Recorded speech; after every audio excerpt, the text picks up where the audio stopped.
tayo ng chicken curry ingredients natin. Ayan. Konting oil.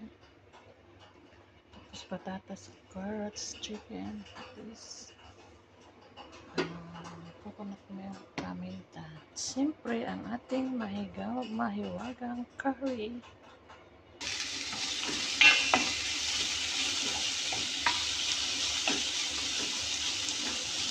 Ganda. Onion at bawang.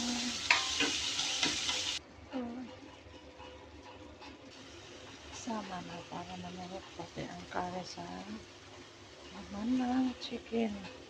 Yun na, nabilaw-bilaw na sa curry. Takpan na 10 minutes. At isunod ang mahiwagang patis o fish sauce.